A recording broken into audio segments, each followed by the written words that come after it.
मोहतरम हज़रात, अस्सलामु अलैकुम वरहमतुल्लाहि वबरकातुह। आज हम आपके सामने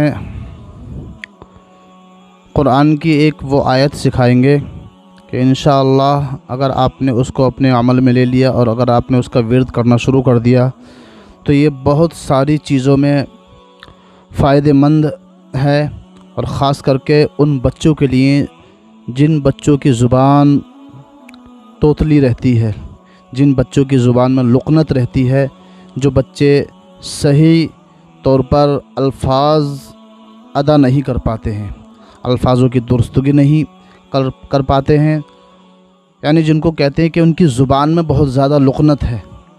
तो आप हमारी वीडियो को पूरा देखिए और इंशाअल्लाह अगर आपने इस पर अमल किया और ये क़ुरान की आयतें अगर आपने बार बार पढ़ने के बाद में, पानी पर दम करने के बाद में अगर वो पानी अपने बच्चे को पिलाया तो इंशाअल्लाह अल्लाह तबारक व तआला से ये उम्मीद है कि अल्लाह तबारक व तआला के फज़ल व करम से आपके बच्चे की ज़ुबान में जो लुक़नत है वो लुक़नत ख़त्म हो जाएगी और आपका बच्चा सही अंदाज़ में बोलना सीख जाएगा। आपको जिस तरह से मैं बताता हूँ उस तरह से आप अमल करिएगा, इंशाअल्लाह अल्लाह ने चाहा तो बहुत जल्दी इससे कामयाबी आपको हासिल होगी। वो आयत कौन सी है और कितनी बार पढ़नी है और किस तरह से पढ़नी है?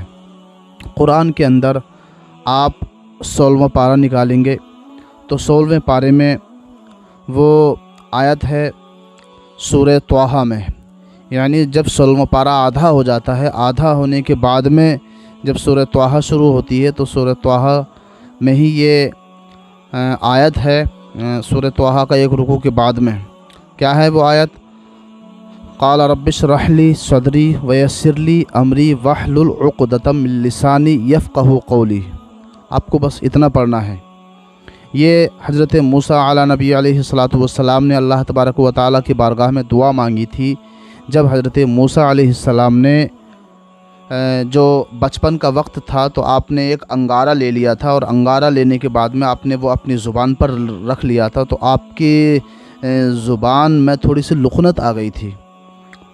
आप सही माना में, सही अंदाज़ में, सही तरीक़े से बोल नहीं पाते थे। तो हज़रत मूसा अलैहिस्सलाम ने दुआ मांगी थी, वहलुल उक़दतम मिन लिसानी, ऐ मेरे रब मेरी ज़ुबान के गिरह खोल दे। जब एक पैगंबर ने ये दुआ मांगी हो और वाक़ई उसके बाद में हज़रत मूसा अला नबी अलैहिस्सलातु वस्सलाम की ज़ुबान की गिरह खुल गई, तो क़ुरान में इसका ज़िक्र भी है।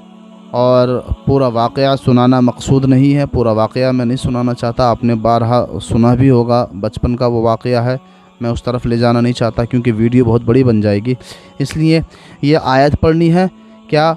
रब्बिश्रह ली सदरी वयस्सिर ली अमरी वहलुल उक़दतम मिन लिसानी यफ़क़हू क़ौली।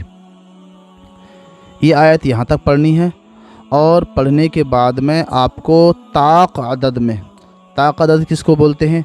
3 बार या 5 बार या 7 बार या 9 बार, इस तरह से इसको बोलते हैं ताक़ अदद, यानी जिसका जोड़ा नहीं होता। एक होता जोड़ा जिस पर जोड़ लगाए जाते हैं, जैसे 2, 4, 6, 8, 10, 12। एक होता ताक़ अदद जिसका कोई जोड़ नहीं होता, जैसे 3, 5, 7। तो आपको 3 बार या 5 बार या 7 बार ये पढ़नी है और पढ़ने के बाद में पानी पर दम करना है और वो पानी अपने बच्चे को पिलाना है। या हर वो शख्स जिसकी ज़ुबान के अंदर लुक़नत है तो वो इसको दायमी तौर पर, ऐसा नहीं कि, और इसको दायमी तौर पर आप अपने विर्द में रख लीजिए, आप हमेशा के लिए आप इसको अपने विर्द में रखिए। इसके और बेशुमार फ़वाइद हैं, लेकिन ख़ास करके अगर ज़ुबान के अंदर लुक़नत है तो अल्लाह तबारक व तआला की रहमत से आप नाउम्मीद मत होइएगा, बल्कि इसको आप पढ़ते रहें, अल्लाह तबारक व तआला की बारगाह में दुआ मांगते रहें, इसको पढ़ते रहें और दम करते रहें, बच्चों को पानी वो पिलाते रहें। इंशाअल्लाह अल्लाह ने चाहा तो अल्लाह तबारक व तआला के फज़ल व करम से उसके हबीब सल्लल्लाहु तआला अलैहि वसल्लम के सदक़े में, जिन पर यह क़ुरान नाजिल हुआ है, जिन पर यह आयतें नाजिल हुई हैं, उनके सदक़े में आपका बच्चा या वो शख्स के जिसकी ज़ुबान में लुक़नत है, इंशाअल्लाह उसकी ज़ुबान बिल्कुल ठीक हो जाएगी और वो अच्छे अंदाज़ में पढ़ना सीख जाएगा। तो आप शुरू कीजिए, आज से ही शुरू कीजिए, कल से, जब से आप चाहें जब से शुरू कीजिए। बहुत मुफीद आयतें हैं ये, और अपने विर्द में लीजिए। और कुरान की तो एक آیت نہیں بلکہ ایک حرف اگر آپ پڑھیں گے تو اس کا بے شمار آپ کو ثواب ملے گا، ثواب بھی آپ کو ملے گا، اور آپ کے گھر کے اندر جو بیمار ہے یا جس کی زبان میں لکنت ہے وہ بھی ٹھیک ہوگا۔ تو ویسے بھی آپ اپنے عمل میں لا سکتے ہیں، اپنے ورد میں رکھ سکتے ہیں۔ 16ویں پارے میں ہے سورہ طٰہٰ میں، ایک رکوع کے بعد میں جب آپ سورہ طٰہٰ کا ایک رکوع کھولیں گے، پہلا رکوع اس کے بعد میں ہے یہ 16ویں پارے میں، پہلے رکوع کے بعد میں نہیں بلکہ 16واں پارہ جب آدھا آپ نکالیں گے، آدھے پر یہ سورہ مریم پوری ہو جاتی ہے، اس کے بعد میں سورہ طٰہٰ شروع ہوتی ہے۔ سورہ طٰہٰ جب شروع ہوتی ہے تو اس کے ایک رکوع کے بعد میں یہ آیت ہے، رب اشرح لی صدری ویسر لی امری واحلل عقدۃ من لسانی۔ یہاں تک آپ پڑھیے گا، میں امید کرتا ہوں آپ حضرات کی سمجھ میں آ جائے گا۔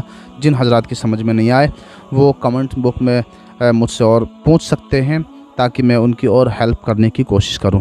اللہ تبارک و تعالیٰ کی ذات سے امید ہے کہ اللہ تبارک و تعالیٰ ہمیں صحیح طور پر اس پر عمل کرنے کی توفیق عطا فرمائے، اور اس کی ذات پر ہمیں یہ امید ہے کہ انشاءاللہ اگر ہم اس کو اپنے ورد میں لائیں گے تو اس کے بے شمار فوائد ہم حاصل کریں گے۔